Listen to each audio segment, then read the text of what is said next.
How you doing? Okay, so this is the part two of the video Pinnacle to Bob.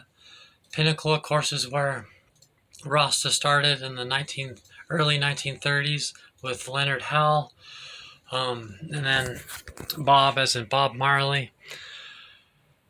Okay, so where I left off was about how Bob was born in 9 Miles, and then he moved to Trenchtown, and then he went back and saw his mom again. And they're like, "Oh, where were you?" and everything, and all that type of moment. But he grew up in Trenchtown after that as a teenager, and he becomes a famous musician. Um,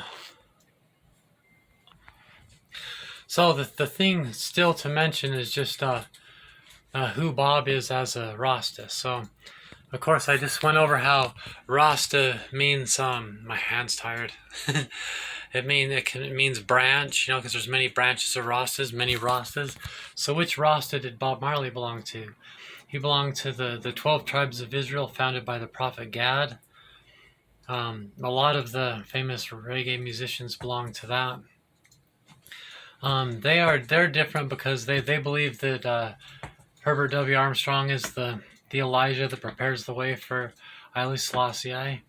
They're the ones I didn't even know who Herbert Armstrong was before them. And a book written by someone in the 12 Tribes of Israel called Ethiopia, A Biblical Mystery Made Plain, volumes 1, 2, and 3. And I'm just trying to get comfortable. And it's so bright. I accidentally chopped off the end of that last video, so I had to make it in 2 parts. So, in the 12 tribes of Israel founded by the prophet Gad, see, they're more, some Rastas don't read the Bible at all. They think it's all just so manipulated by a white man. And some read it a little bit. They all believe it's the translations and everything is manipulated somewhat. But Selassie says that it says good things about the Bible and loved the Bible. But at the same time said that religion's an out-of-date concept. It was just a control tactic to control people. So that's why Rastas are real strict. It's not a religion, it's a lifestyle. You'll hear me say religion, but it's just so it'll be a First Amendment right. It's not a religion, it's anti-religion, We don't believe in religion. It's the next step, which is to just create a lifestyle, But not to throw the baby out with the bathwater, Like you keep the Bible, and it's still a big part of Bob's lyrics, of course. So the thing is with Bob is that the 12 tribes of Israel. You remember those Hebrew priests? They'd have that square box with all the different stones on it for each tribe. So the 12 tribes of Israel, because Bob didn't know, because his dad was a white man. They called him a white man and gave him a stone so he could represent the tribe of Joseph. Some people believe he's the reincarnation of Joseph of Egypt. His song, redemption song, "Mine hands are made strong by the hands of the Almighty. We forward in this generation triumphantly." And it says they'll shoot at him and stuff, and Bob was shot at. That's right out of the blessing that Jacob or Israel gave his son Joseph.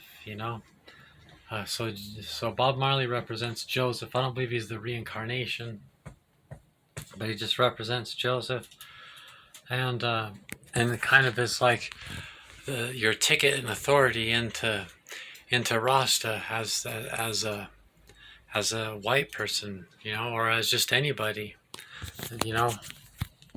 because all the 12 tribes, but not everybody's from one of the 12 tribes, But the English are. That's part of Herbert Armstrong's teachings in his book, The U.S. and Britain in Prophecy.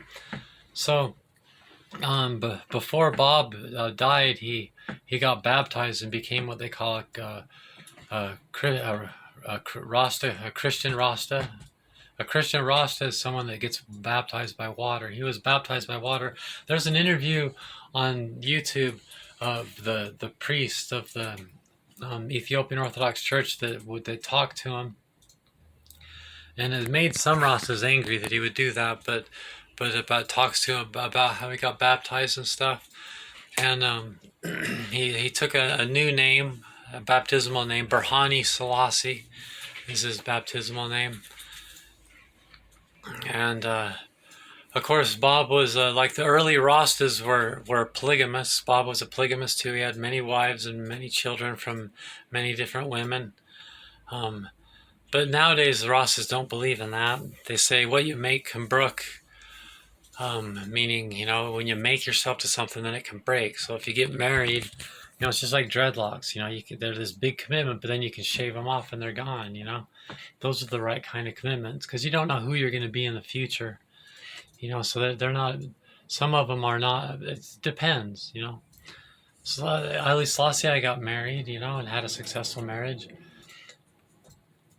So I guess it's just a personal thing, but polygamy is not. I don't think that's really a thing anymore in Rasta.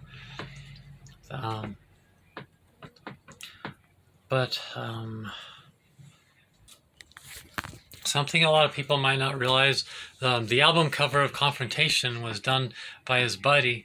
His buddy was a soccer player. Bob Marley was a soccer player. You've seen the pictures of him playing soccer. It wasn't just about music. He was a soccer player. He lived on 56 Hope Road. So when he got rich, he bought this nice place in the middle of the ghetto where he grew up. And so everybody would come and hang out at his place, and they'd smoke and talk about Selassie and Ethiopia and play soccer every day.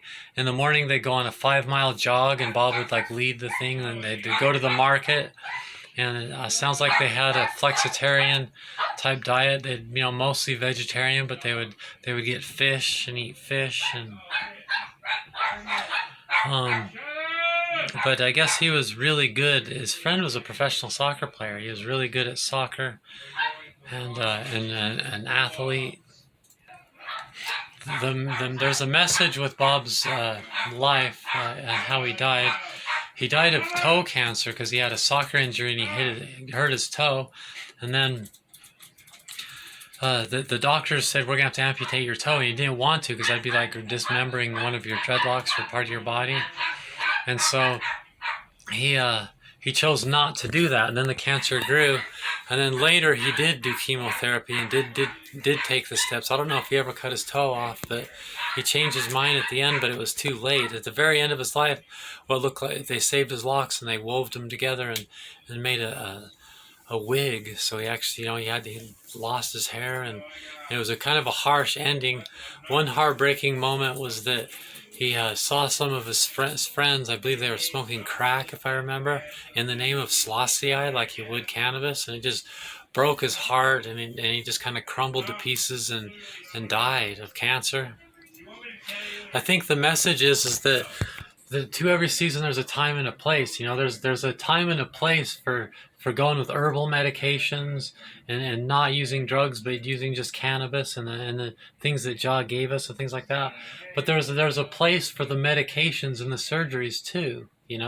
That's what I think it's about. There's conspiracies about how the CIA killed him, and a guy that says he worked for the CIA, they killed him. I'll leave a link in the description box of a playlist of all about Bob Marley, and it goes over some people on their thoughts of how he died and stuff. Some people blame just that he was a white person, that black people don't get that kind of cancer, and that it was his white genetics that did it, and there's lots of theories, but mine is just that Bob Marley's meant to be story for everybody. His story is a teaching, just like Selassie's life is a teaching, and the teaching is that that the whole, it's like Jesus said, the spirit of the law, the letter of the law.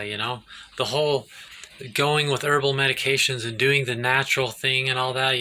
Let it be part of your style of ITAL that you do the surgeries and you do the drugs that the doctors have, and you do those things when they're appropriate, but you have a tendency to go natural, kind of like how flexitarian is. You have a tendency to be vegetarian, but you will eat meat, kind of in a similar type thing, and that's how his story ends. There was a bitter ending as far as after he was dead and people trying to decide who has the right to his name and the money all involved and everything.